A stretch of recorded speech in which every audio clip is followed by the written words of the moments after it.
Olá, queridos alunos. Estamos aqui nessa noite, nessa tarde, nesse dia, a hora que você estiver assistindo. Estamos fazendo aqui o nosso trabalho em estratégias de intervenção no acompanhamento educacional inclusivo e nós estamos hoje falando sobre os princípios da análise do comportamento aplicada, ABA. A ABA, ela é uma ciência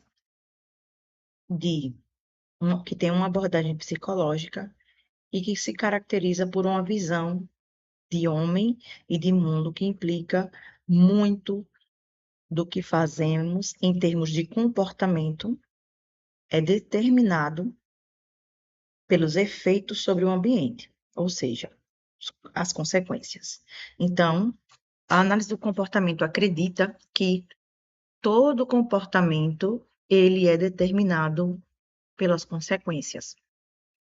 Então, diante disso, a gente vai pensar nos nossos alunos que têm dificuldade comportamental, dificuldade em manter suas emoções equilibradas, no sentido de ter raiva, mas não ter um ataque, uma explosão de raiva, são coisas totalmente distintas.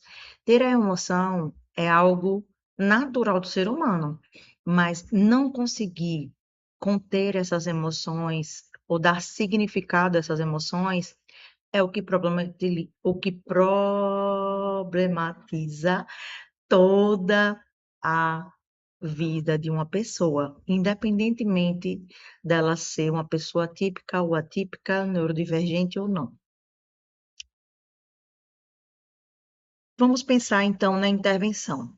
As orientações para a possível organização de cada um dos diversos programas destinados ao ensino de comportamento verbal e outras habilidades importantes das crianças com autismo e outros casos de atraso de desenvolvimento de linguagem, que a gente não vai se apegar apenas a isso, mas questões comportamentais também. Nós temos que pensar numa intervenção baseada em uma programação para que a gente possa ter uma finalidade e um passo a passo a seguir. Então, vamos pensar aqui. No início da intervenção, o primeiro passo é a gente fazer uma avaliação de reforçadores. O que são reforçadores? São estímulos arbitrários que consistem em apresentar 6 estímulos. Apresentar-se, né, em 6 estímulos. Entre brinquedos, possíveis guloseimas e outros possíveis itens de valor reforçador para uma criança devem ser colocados sobre uma mesa diante da criança. Isso pode variar bastante. Pode ser um brinquedo, pode ser sobre time de futebol, pode ser um tipo de jogo, pode ser um tipo de comida. Porém, a gente pensa mais em estímulos arbitrários, que são, pense no seguinte, são coisas que o seu aluno vai ter acesso. Pode ser um celular, pode ser até um período de celular, pode ser um período no parque da escola, pode ser um período sem estar dentro da sala de aula, diversas coisas podem ser reforçadoras. E o reforçador, qual a principal finalidade dele? A principal finalidade é que mantenha o comportamento da criança fazendo aquilo que a gente deseja, ou seja, o comportamento esperado. Então, é uma estratégia que também, com esse fim, consiste em permitir que a criança tenha um prévio acesso gratuito, um pouco antes de um dos estímulos, antes do procedimento efetivamente começar. Então, na avaliação de comportamento, você vai descobrir qual é o item preferido. Se é uma guloseima, se é sair da sala, você vai colocar os itens em cima da mesa. Você vai dizer, olha, aqui, se você quiser esse, é para sair da sala. Se você quiser, coloca 6 coisas para que você veja qual que ele vai pegar primeiro, qual que ela vai pegar primeiro, para você saber qual a preferência da criança. Então, sempre você coloca porções discretas, ou seja, você coloca sempre pouco, para que ele inicie uma motivação, para que ele queira cada vez mais esse reforçador. Então, Quando você descobre, estabelece quais são os estímulos que faz com que o seu aluno, perdão, o seu aluno, sua criança, seu adolescente, permaneça mais tempo fazendo atividade, porque ele tem muito interesse em acessar aquilo, esse é o item preferido. Então, ele vai ficar no primeiro lugar na ordem de preferências. O segundo passo são os programas básicos estabelecidos pelo terapeuta. No caso, como nas escolas a gente não tem, nem todas as escolas a gente tem um terapeuta aba disponível, no mundo que a gente deseja, teria que ter, mas não é o caso, a gente tem que pensar em programas de atenção. Se esse aluno ele não se senta, a gente tem que fazer com que ele sente. Então, a gente vai pensar no aluno que não tem habilidades básicas para a aprendizagem. Então, a gente vai ensinar a sentar, a olhar para mim, que é olhar para o profissional, né? Pedir, olha para mim, imitação motora com e sem brinquedo, ensino de discriminação visual por meio de emparelhamento por relações de identidade entre os estímulos.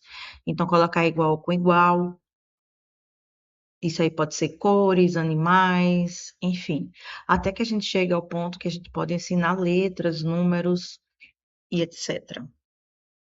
A terceira parte da intervenção, o terceiro passo, são programas estabelecidos como habilidade de ouvinte, que são segmentos de instrução. A gente primeiro começa esse segmento de instrução com uma instrução só, pegue. Depois a gente aumenta para duas, pegue a caneta. Depois para três, pegue a caneta na mesa. Então, quanto menos a gente fala, mais fácil deles entenderem as nossas instruções. Também um programa de ensino de discriminações de ouvinte por emparelhamento de estímulo a modelos arbitrários. Por exemplo, pegue a boneca e coloque junto com as outras bonecas. E programa de ensino de discriminação de ouvinte por função, característica ou classe.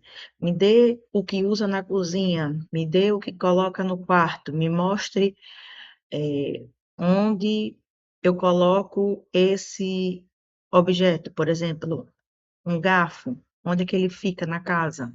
Fica na cozinha. Então, a criança está fazendo aí discriminações por função, característica e classificando também. Outra parte da intervenção e análise do comportamento é o ensino de mando, o ensino de tato, intraverbais, ensino de egóico e operantes verbais. Então, os operantes verbais podem ser texto, cópia e ditado. No caso do egóico, eu falo para a criança repetir.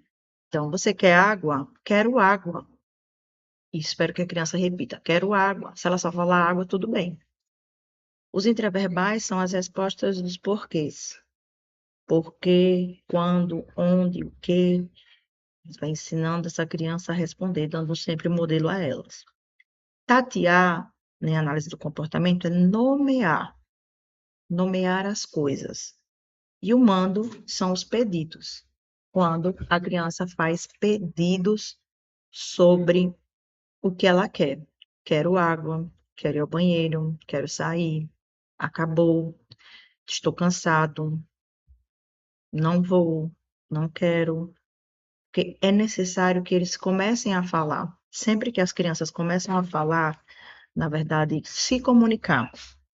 Sempre que elas começam a se comunicar, há uma melhora. Isso a literatura traz para a gente, que há uma melhora significativa no comportamento problema ou no comportamento disruptivo da criança. Então, nós vamos aqui para a análise funcional do comportamento, como vocês já viram na nossa aula presencial.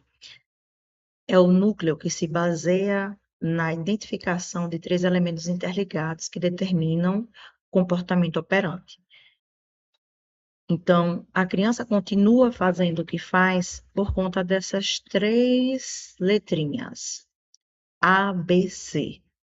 A são os antecedentes, o contexto, o que acontece antes do comportamento ser emitido. B, comportamento ou ação que o indivíduo que está sendo observado dá, que é a resposta em si, que pode ser descrita e de forma observável e específica, como nós falamos, a gente tem que conseguir descrever o que aconteceu. Muitas vezes, quando é sentimento, tristeza, raiva, a gente não consegue, muitas vezes, observar e conseguir especificar de maneira clara, porque a gente fica em dúvida qual foi o sentimento da criança naquele momento. Mas, pela leitura do gesto, pela leitura facial, tem como a gente descobrir qual era a função desse comportamento. Perdão, a função não, né? Que tipo de comportamento? As consequências é o que acontece imediatamente após o comportamento. É o que determina se a ação vai se repetir ou acabar no futuro, cessar. Então, nós temos os objetivos principais da análise funcional, que é compreender a causa. Para quê? Para mudar o foco de explicações internas e hipotéticas em interações reais com ambientes. Por quê? Porque a gente precisa saber o que está causando esse comportamento, para que a gente possa substituir esse comportamento por outro comportamento. Então, vai para o segundo passo, que é trocar o comportamento disfuncional por outro que seja funcionalmente equivalente, ou seja, que cumpra o mesmo propósito de forma mais saudável. Como nós já conversamos, tem crianças que têm mania, mania não, né? Ela tem o hábito já de se autolesionar. Então, autolesiona o bracinho, mordendo. Então, o que a gente pode dar que tire essa vontade de morder o braço? Não vai tirar a vontade de morder o braço, a gente vai substituir. Então, a gente dá alguma coisa para ele morder, a gente protege o braço ali com algum tipo de tala, com aqueles materiais que a gente pode estar envolvendo ali o braço sem machucar a criança, para quando ela faça a questão da mordida, ela não se autolesione e ela pode também ser substituída, dar um mordedor para que ela morda e ela possa extravasar aquela necessidade. Então, prever ações, que é reconhecer os gatilhos, né, os antecedentes, para que a gente possa agir na prevenção ou no planejamento de intervenções. Quando a gente consegue se antecipar aos comportamentos, a gente tem sempre resultados melhores. Viva São João, viu, gente? A gente tem sempre resultados melhores. Por quê?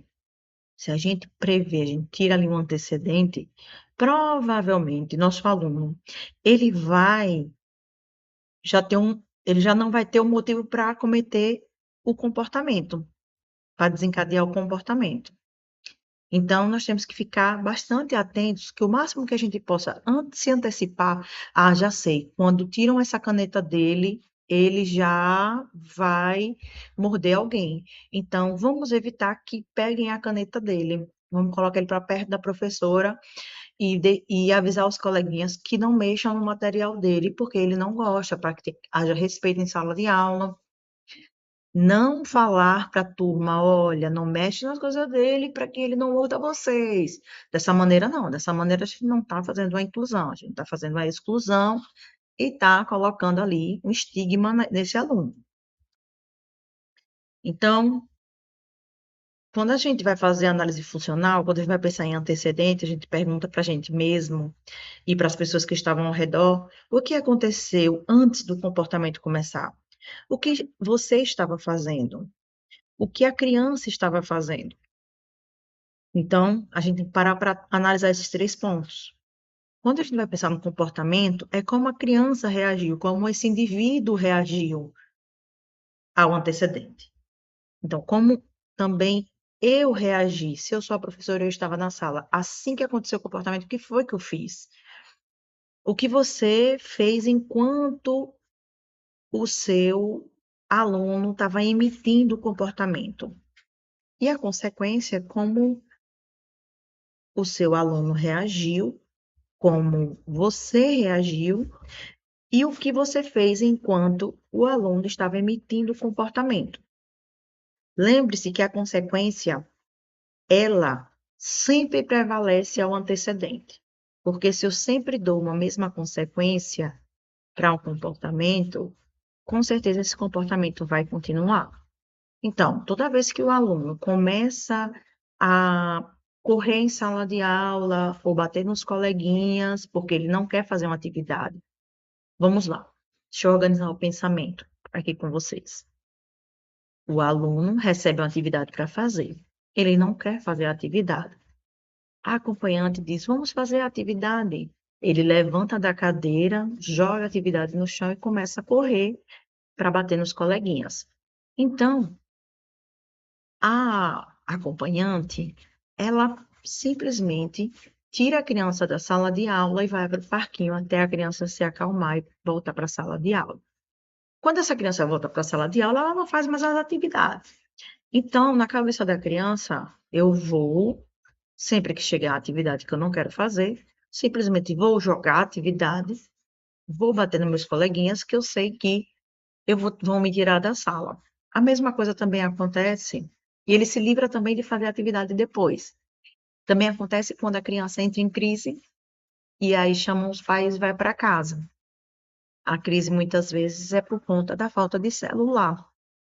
Vai para a escola, fica chateado porque chegou na escola, não tem mais acesso ao celular, então a criança começa a emitir comportamentos inadequados ali naquele ambiente, fica furiosa porque quer estar com o celular, mas a escola não sabendo lidar com esse comportamento e pensando na qualidade de vida desse aluno e também na qualidade de vida dos demais, no sentido de preservação mesmo da integridade física, liga para a família para pegar e levar para casa. E a família, assim que pega essa criança, esse adolescente, dá o celular. Eles já sabem que toda vez que for para a escola, é só emitir esse comportamento que ele vai voltar para casa e vai ter acesso ao celular. Então, a gente tem que pensar, o que a gente tem que mudar aí nessa caminhada? Então, 5 passos básicos para a realização de uma análise funcional do comportamento. Definir precisamente o comportamento do interesse. A gente tem que saber o que a gente quer transformar.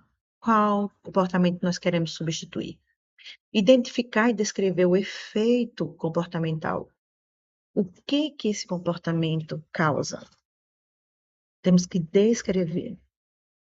Identificar as relações ordenadas entre as variáveis ambientais, comportamento e interesse. Então, a gente tem que pensar, o ambiente está favorecendo que esse comportamento aconteça? O ambiente, quando a gente fala de pessoas, a gente fala de questões sensoriais, nós falamos também de mobiliário, nós temos que pensar em tudo isso. Atividades para esse indivíduo na escola. Identificar as relações entre o comportamento e o interesse e os outros comportamentos existentes. Então, quarto passo, formular predições sobre o efeito de manipulação dessas variáveis, desses outros comportamentos, sobre o comportamento de interesse. Então, nós vamos pensar, então, se eu pegar esse aluno e deixar ele chegar na escola com o celular e combinar com ele que ele vai ficar com o celular, mas ele também vai ter que fazer algumas atividades para ter acesso ao celular, então eu já vou estar mudando uma das variáveis, que é ele não ficar sem celular na escola. As variáveis são todas as situações que podem ocorrer. E quando eu falo aqui em predições, eu estou falando em hipóteses. As hipóteses que nós levantamos e que nós achamos que vai dar certo. E se a gente testar fazer isso? E se a gente testar fazer aquilo? Não existe uma receita de bolo. E outra coisa, para a gente modificar um comportamento, é necessário que nós tenhamos persistência. Não vai mudar na primeira semana, não vai mudar na segunda semana. Então, eu preciso ter persistência. Preciso de uma rede de apoio na escola para que me ajude com esse aluno. Preciso que todos saibam, tenham conhecimento dessa estratégia que nós vamos ter de conduta, esse protocolo de conduta com esse aluno, que nós vamos escrevê-lo. Então, vamos escrever ali um protocolo de conduta para esse aluno. Como é que a gente vai reagir sempre que ele emitir esse comportamento? Como temos que agir antes, quando nós recebemos esse aluno? Como temos que agir quando o comportamento vai acontecer? Quais são as consequências que nós vamos dar? Isso aí é a formulação de um protocolo de conduta para que todos do ambiente escolar, todos ali da comunidade escolar saibam, porque se nós estamos ali naquele treinamento e uma pessoa reforça o comportamento inapropriado, o que que acontece? Nós perdemos um trabalho que foi feito, um trabalho de formiguinha durante um longo tempo. Nós temos que ter essa noção para que todos possam colaborar, porque todos fazem parte dessa transformação de aquisição de novas habilidades, novos comportamentos desse aluno. Ficamos por aqui com a nossa atividade que já foi corrigida em sala de aula, para que vocês façam novas reflexões e vou passar para vocês uma atividade de protocolo de conduta para que a gente possa estar estabelecendo também, junto ao PEI que nós vamos elaborar e o nosso estudo de caso, nós também vamos elaborar o plano de conduta, tá?